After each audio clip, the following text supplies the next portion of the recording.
ChatGPT vient de lancer GPT Tasks. On va le voir, en fait, ça permet de planifier des tâches et c'est la première fois, en fait, que ChatGPT va être un peu proactif. On passe du coup d'un outil qui était réactif, qui réagissait aux messages qu'on envoyait, et maintenant il va devenir proactif et il va réaliser des tâches en arrière-plan. On va le voir pourquoi c'est super intéressant et pourquoi c'est un plan, l'étape 1 avant l'arrivée d'agents IA. L'objectif de cette vidéo, c'est de vous montrer en fait synthétiser un petit peu cette fonctionnalité qu'on va voir et ici un petit peu cette interface-là, mais également de vous présenter des exemples concrets. Là, j'ai préparé 4-5 exemples de tâches que j'ai planifiées et des résultats. Et puis après, de vous partager aussi, moi, mon ressenti sur ce qui va arriver et pourquoi OpenAI se lance dans l'automatisation de tâches. Qu'est-ce qui va arriver après? Donc voilà, je commence tout de suite à vous partager en fait cette nouvelle fonctionnalité qui a été partagée. Il y a deux interfaces un petit peu à avoir en tête. Cette interface que l'on peut retrouver du coup ici dans les différents modèles, qui est pour l'instant seulement accessible aux utilisateurs plus payants, pro, voilà. Et donc ici, on a une interface où on peut demander en fait à ChatGPT de planifier des tâches. Par exemple, je peux lui dire, partage-moi la météo tous les matins à 8 heures. Et en fait, ça, c'est une interface qui va permettre de planifier la tâche, création de la tâche en cours. Et voilà, il me l'a planifié. Et l'autre interface à avoir en tête, c'est justement où on va retrouver toutes les tâches. Et en fait, pour accéder à cette interface-là, il faut aller ici dans les paramètres et aller sur tâches ici. On arrive sur cet espace-là, qui est du coup pas l'espace conversationnel de planification, mais qui est plus l'espace de gestion. Ici, on voit les tâches planifiées, donc celles que je viens de faire à l'instant, et la programmation, voilà. Ceux qui sont en pause, puisqu'en fait, ici, on peut venir modifier, pause, supprimer, et ceux qui sont terminés. Ceux qui sont planifiés, même ceux qui sont terminés, je peux les modifier. Et ici, en fait, ce que l'on voit, c'est qu'on voit le nom de la tâche, les instructions qui sont actuellement souvent en fait en anglais, pardon. Même si on fait la demande en français, on va avoir des prompts en anglais. Donc, je peux venir le modifier, l'optimiser, bien sûr, l'étoffer. Et la planification, donc la récurrence ici, et la possibilité d'être sans répétition du one-shot. Et donc là, directement, elle va se mettre dans terminé. C'est souvent, par exemple, quand je lui demande fais-moi un récapitulatif de telle chose, on va voir les exemples, à 19h. Voilà. Et le dernier petit point que je tenais à vous partager sur cet aspect de GPT Task, c'est sur cet onglet de notification.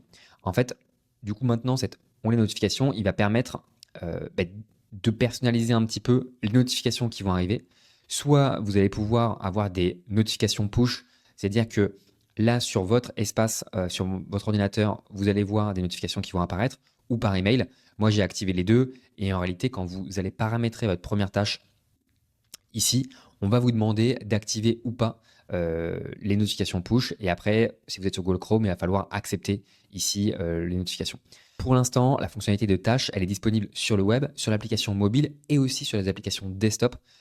Mac pour l'instant, Windows, ça va venir au premier trimestre. Mais par contre, si vous souhaitez avoir la gestion de vos tâches, c'est uniquement sur l'interface web. Bon voilà, ça va évoluer d'une manière, mais c'est juste pour vous donner toutes les informations.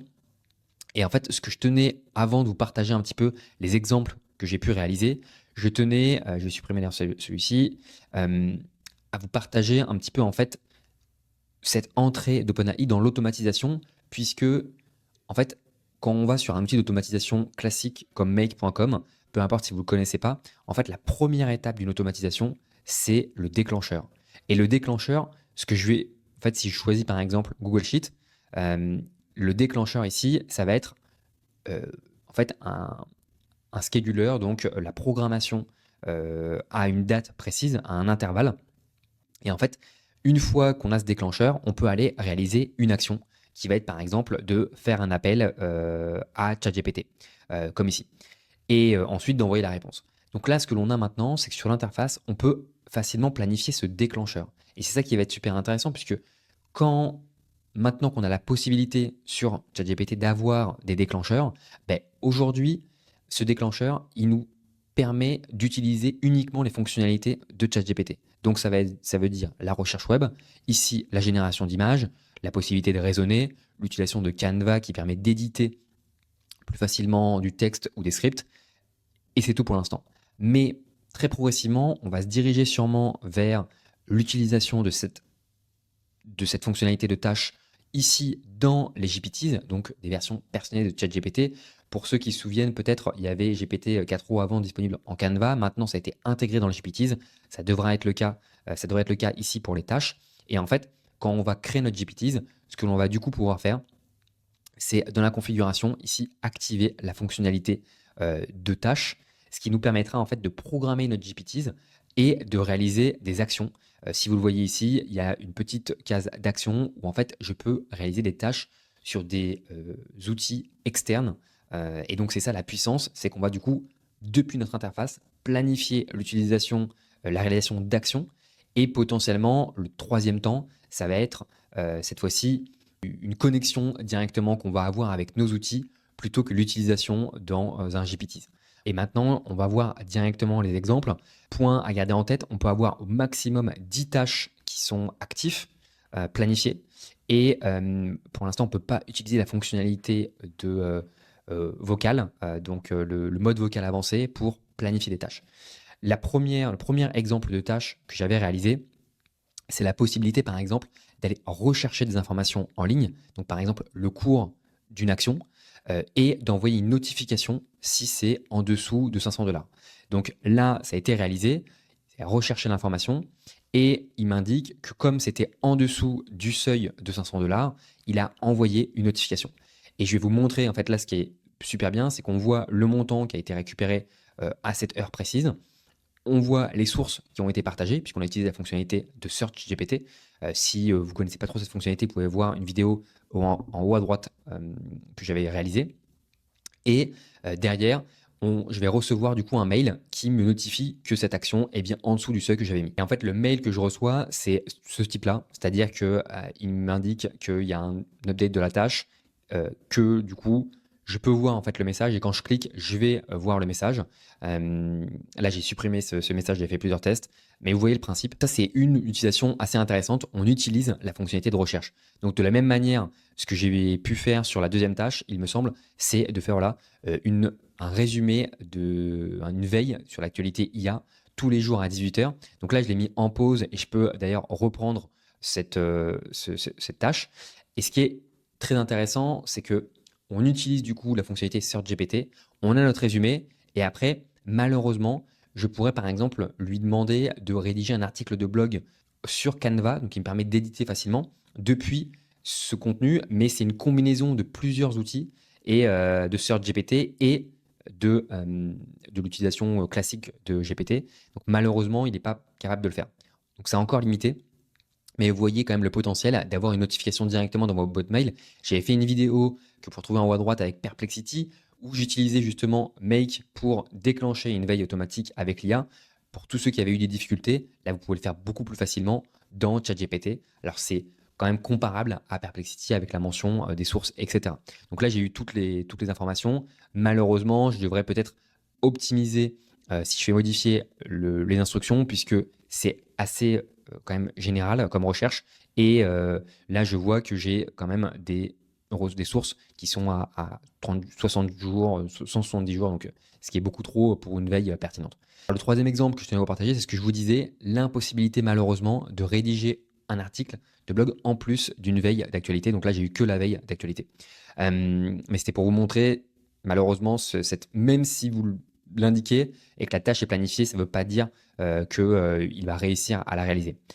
La quatrième tâche, c'est ici, ce que je trouvais intéressant, c'est que, étant donné que vous avez pas mal échangé avec lui, et notamment avec la fonctionnalité mémoire, qui permet en fait de stocker des informations et d'apporter que ChatGPT stocke des informations, ici on va lui demander, donc là c'est juste pour l'exemple à 18h40, de partager une liste de tâches, de pensées, des projets les plus pertinents sur lesquels en fait j'ai pu travailler ces derniers temps et donc que ChatGPT a mémorisé dans sa base de données et du coup me partage après des actions sur lesquelles je peux travailler sur les prochaines heures. Donc c'est assez intéressant, voilà, il y a pas mal d'infos, je ne vais pas les parcourir parce qu'il y a des informations aussi un peu personnelles comme j'utilise ChatGPT dans le cadre perso, mais c'est assez pertinent. Vous pouvez faire le test de votre côté chaque jour, finalement, il pourrait vous faire un récapitulatif des informations que vous lui avez demandées sur la journée ou sur la semaine. Donc voilà, c'est une utilisation, je trouvais, assez intéressante dans le cadre professionnel.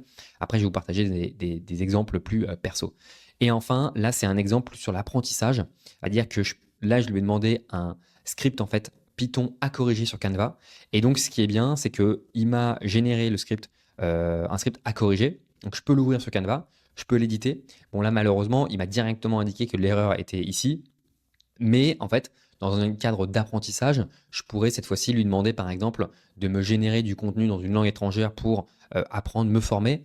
Voilà, il y a la possibilité régulièrement ou des tests de logique, ou si je me prépare à un entretien, des petits exercices à réaliser, du coaching. Donc ça, c'est assez pertinent d'avoir cette fonctionnalité, d'utiliser cette fonctionnalité Canva qu'il faut quand même expliciter un peu quand vous utilisez la fonctionnalité de recherche web dans les tâches. Donc voilà un petit peu les exemples, des exemples perso que j'ai pu noter et que je peux vous partager. Il y a par exemple cet exemple personnel. Chaque vendredi, partagez-moi une liste d'activités sur les expositions que je peux faire le week-end dans votre ville et par exemple la météo. Donc ça peut être pratique pour recevoir directement la notification par mail et d'avoir une petite veille. Voilà, bon, ça reste assez basique, mais c'est pour vous donner un exemple. Et un autre exemple que je trouve intéressant, c'est par exemple lui dire le mardi, jeudi et dimanche, génère-moi un programme de 20 minutes d'exercice physique sans matériel que je peux faire chez moi et en plus, je peux lui donner plus d'informations sur ma situation, sur les exercices que je cherche. Voilà, donc là, un peu plus pour faire un programme de sport et ça pourrait être en fait côté perso pour rédiger une liste de courses chaque semaine. Voilà. Bon, il y a pas mal de choses qu'il est possible de faire, qu'il est possible de planifier, mais ça reste quand même limité en toute franchise puisqu'on reste sur les fonctionnalités de ChatGPT. Enfin, moi, ce que je trouve particulièrement intéressant, c'est cette proactivité maintenant que l'on peut avoir où on voit que ChatGPT va réaliser des tâches en arrière-plan de manière autonome qu'on lui a demandé. Et quand on va avoir ça dans les GPTs, où on va être capable de réaliser des actions vers nos outils, on va pouvoir les connecter. En fait, de plus en plus, l'outil va être capable d'agir de manière autonome. Et c'est un peu ce que en fait partageait Sam Altman il y a une dizaine de jours, le 6 janvier 2025. Il a partagé ses réflexions sur les 2 dernières années avec l'explosion de ChatGPT et OpenAI. Et en fait, à un moment donné, il mentionne le fait que, selon lui, les agents IA vont arriver en 2025. Et pour moi, c'est une première étape qui va mener à un moment donné sur ces agents IA. Donc, c'est assez excitant de voir la construction du produit ChatGPT autour de ces agents IA. Et il mentionne précisément que nous pensons qu'en 2025, nous verrons peut-être les premiers agents IA rejoindre le marché du travail et changer considérablement la production des entreprises. C'est quand même assez inspirant de voir la vision qu'ils ont et cette itération qu'on va pouvoir voir, même s'il y a un petit peu de frustration pour certains. Plus en plus, en fait, on va voir cette fonctionnalité qui va être connectée et va pouvoir réaliser des actions et donc connectée à nos outils. Merci si vous avez apprécié ce condensé d'informations sur ChatGPT Tasks. N'hésitez pas à mettre un like, à mettre votre commentaire pour partager votre point de vue. Et je vous remercie d'avoir visionné la vidéo jusqu'au bout. À une prochaine. Ciao.